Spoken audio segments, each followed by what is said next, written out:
Are atheists wrong? And I mean demonstrably so. Frank Turek sure seems to think so, but then again, he's a scam artist who relies on the gullibility of his marks, so that's not exactly a surprise. So let's let him explain where we're wrong and show that he is, in fact, the one that is wrong. All that's coming up next.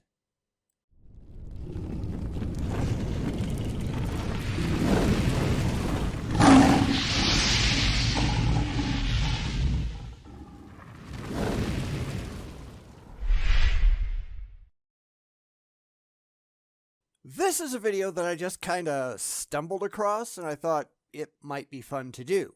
It's Frank Turek claiming that atheists get things wrong about the moral argument, and I'm really curious to see what it is. Granted, I don't think that Frank actually gives a damn about truth at all. He only is out there to line his own pockets, so we'll have to take everything he says with a couple of handfuls of salt, but hey, that can be fun, right? Maybe. I hope. So let's go see if it is.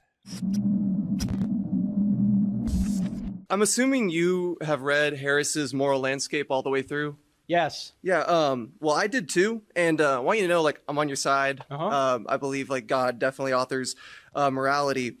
Just FYI, I skipped a little intro since it's going to show up later on in the video anyway, so be aware of that. Seriously, why do people do that, though? Why do people blow smoke up the moderator's skirt? Is it so that they'll let you speak? Because that seems stupid. Otherwise, blind faith aside, I've also read The Moral Landscape. It's on my bookshelf right now. And even though it's been a couple of years since I read it, I mean, this is a 2-year-old video and all, I'll see what I can remember out of it and hope that I'm right. I'm hoping I don't have to go and grab it, but I will do so if I have to. So let's see what the question actually is. But I think in Stealing from God, I think you may have, like, slightly neglected Harris's argument. Okay, go ahead. I think Sam makes I had to write this down. I think Sam made a pretty good point about pain being correlated to well-being.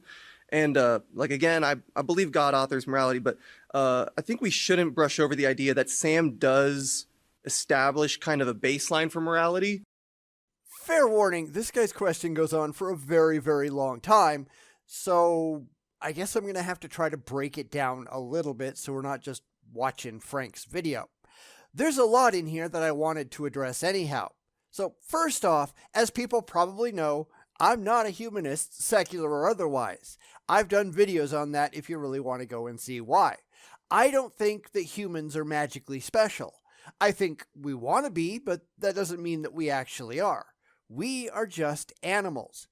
Ostensibly smart animals, at least that's what we'd really like to think, but we are not better than anything else. We just have the power to impose our wishes and our will onto reality, at least in some small way.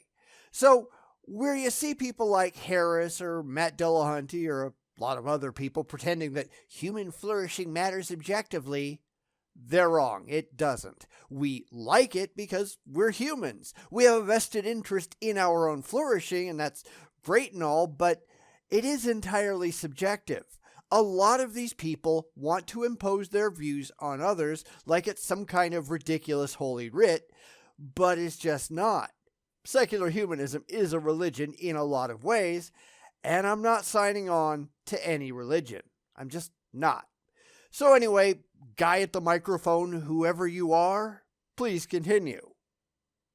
And well-being, I think the metaphor he put was, if you can imagine a world where everyone experience the most pain possible, we can at least all objectively agree that anything else but that would be better. Not objectively, because most people, they don't understand what that word means. It's why having discussions about objective morality fails so often. So let's get this out of the way up front. Objective, by definition, means in a way that is not influenced by personal feelings or opinions. In philosophy, it would be anything that exists and is independent of any conscious awareness of it. And that's where most people get it wrong. Gravity is a good example of something that is objective. Even if humans had never evolved, even if there were no minds in the universe, gravity would still exist. That's why when the religious talk about objective morality and God, it's not objective by definition, it's subjective. God came up with it, supposedly, and that means that it is subject to God's mind. The only way that morality could be objective is if it was a natural part of reality, something very similar to gravity, beyond the control or opinion of any mind anywhere, period. This is demonstrably not what it is. It's why so many discussions just go sideways, because people don't bother to agree on terminology up front. But let's get back to the guy at the microphone, already in progress. And because he has a baseline, even though it may get foggier down the road with where an atheistical sense of morality could be, there is no atheistical sense of morality. Atheism is the answer to one and only one question. It has nothing at all to do with morality or anything else. What he means is secular, not atheistical, if that's even a word. Here again, we have a problem because the religious, most people really, they don't have a clue what the hell they're talking about. It's why videos like this that claim that atheism gets things wrong is just laughable, because they don't even understand what atheism is. Not that that's really a surprise though, is it? even though it does get foggy, I think he does establish a paradigm there. And there's a plane, especially since he did have that baseline. For the question, basically, I want you to expound more than you did in Stealing from God, like, at least you can, like, in this amount of time. I wonder if maybe we didn't explain ourselves clearly in there, Jack, because our point is not that we disagree with Sam Harris in his book, The Moral Landscape, that human flourishing is a good thing. We do agree with that. What we don't agree with is the foundation for that. That was the bit at the beginning that I cut out for anybody who cares. Now, I'm not saying that human flourishing is a bad thing either.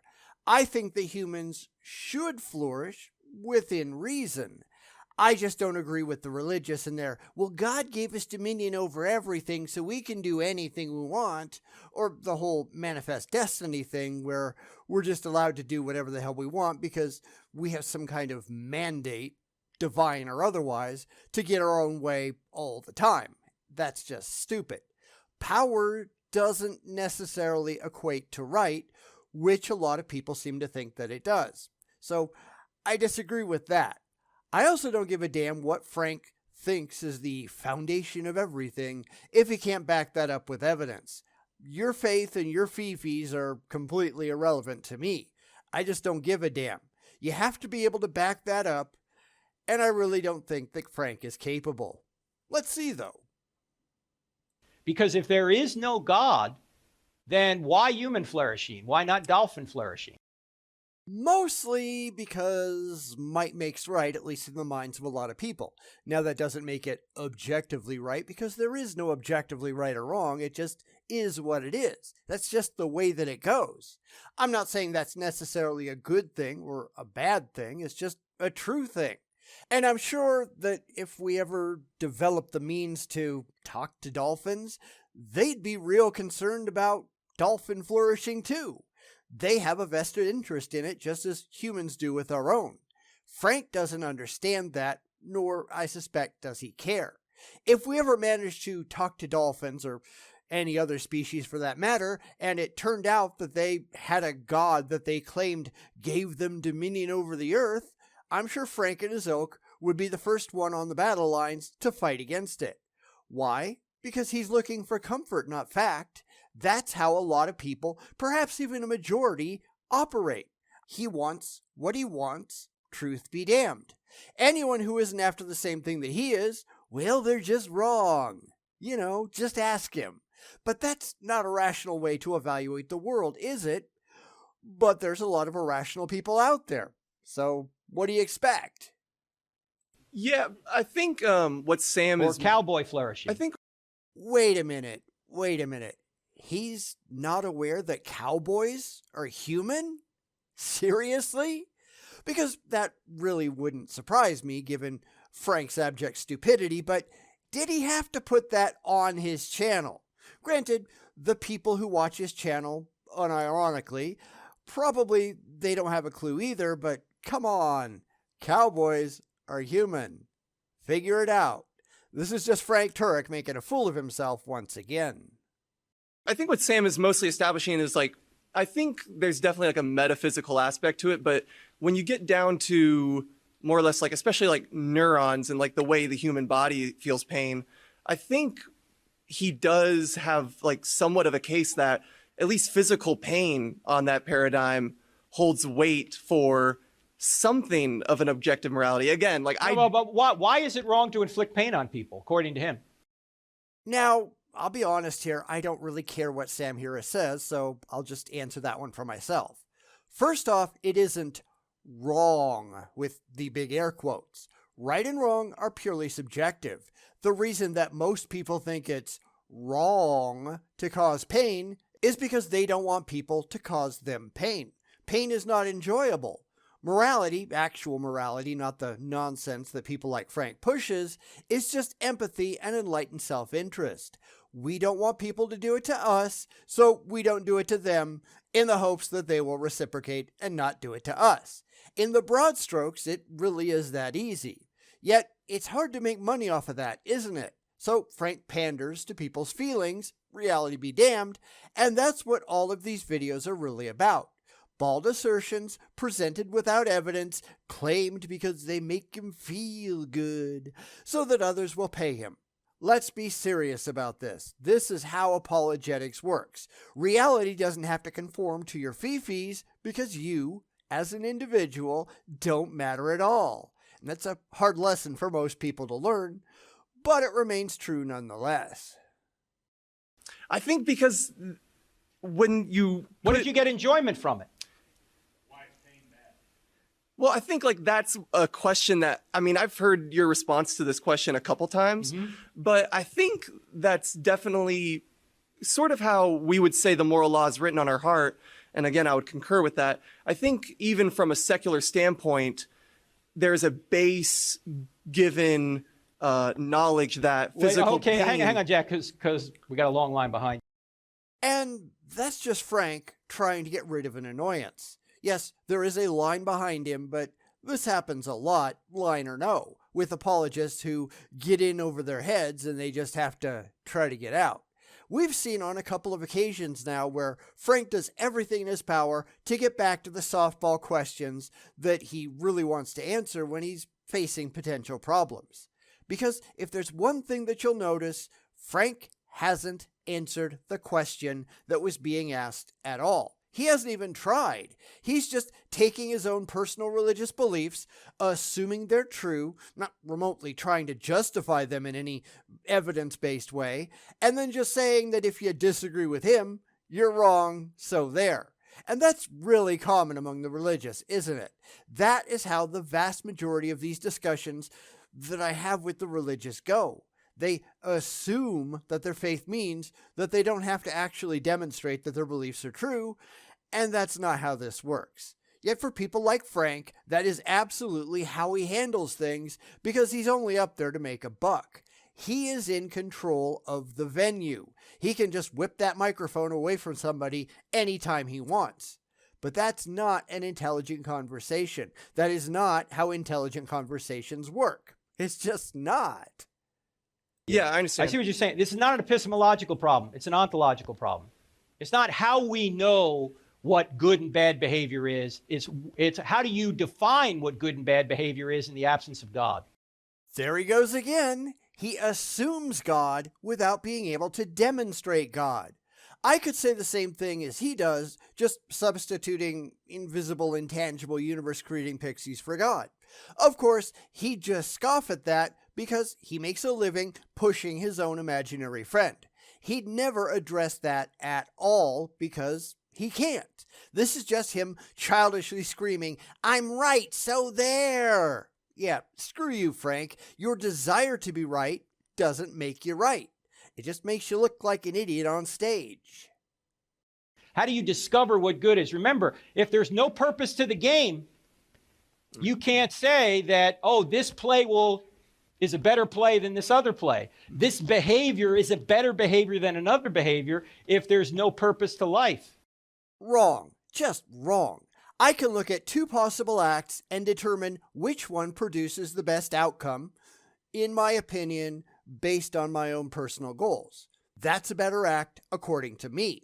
But Frank, he's just looking for objectivity that doesn't exist, and because he can't be wrong, just ask him, therefore his opinion somehow becomes the superior one because that's what he really wants to believe.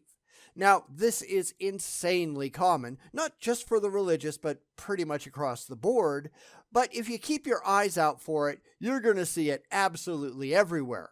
People want their views to be correct, even if they're not. And therefore, they see their views as being correct everywhere, even if they're not, even if they're demonstrably not. This is just confirmation bias, and Frank has a terminal case. If this thing that he wants to be true isn't true, well, then he just feels bad. And since he only cares about his own feelings and personal emotional comfort, then he can't possibly be wrong about anything. Period. Except, as I have to keep saying, that is not how reality works. Reality is what it is, and people like Frank, indeed, most people everywhere, they need to revise that so that it doesn't really matter in the grand scheme of things what's actually going on. They only care about their feelings, and I'm sorry, but your feelings are irrelevant to anyone but you. Deal with it. Understood. And there is no purpose to life on Harris's atheistic, materialistic worldview. No inherent meaning to life, no. But that's also how the world actually appears to work, your feelings aside. This is why I really disagree with how most people use worldviews. Because my view of the world is trying to get as accurate an understanding of what's really going on as I can, completely without any regard for my wishes and dreams and feelings. I want to know what is. How that makes me feel is irrelevant. However, most people that I run into, religious and otherwise, they use worldview for something completely different. It's what they want reality to be. It's what they've cooked up in their own heads and tried to impose on reality, which is exactly what Frank is doing here. He wants an inherent purpose. There's no evidence that there actually is one, but he just really wants it to be real, so he insists that it is. No evidence required. Except that's not how rationality works, is it? Because rationality, by definition, is something that is done in accordance with logic and reason. How you feel about it doesn't matter. But people tend to have a hard time separating their feelings from the facts. And I'm sorry, but those people are idiots. I concur. Yeah, All right. Thank you. All right, thanks, Jack. By the way, Jack, that's good you brought that up because that is the biggest, I think, disconnect that atheists have on the moral argument. They always confuse epistemology and ontology. Nope, that is not what's going on. But we'll just define terms here to show Frank where he's going wrong, which pretty much is all over the place.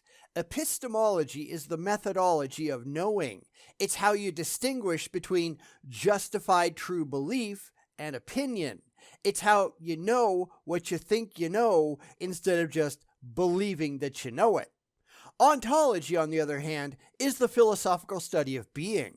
In this particular case, Frank is just assuming that to be a good person, you have to do X, with X being whatever his particular religion teaches, because that's what he really wants to be true. But that doesn't make any of it true, though, does it? And as I've already pointed out, that's what the religious tend to do. Lots of people do it. However, I'm not concerned about my views or what makes me happy or my opinions. I am interested in knowing the actual reality that exists outside of my head, at least to the level of which I'm capable. Frank doesn't care about that. He's only looking for comfort and a paycheck. He only cares about his own personal opinions, whereas epistemology doesn't care about opinions at all. Ontology is how we view the world, and epistemology is how we determine if our views are actually real. Notice where people like Frank fall on that spectrum, because it's no place that he ought to be proud of. Epistemology is how you know something. Ontology is the study of the thing you know. Why does that thing exist to begin with? Not really. I mean, that's just opinion.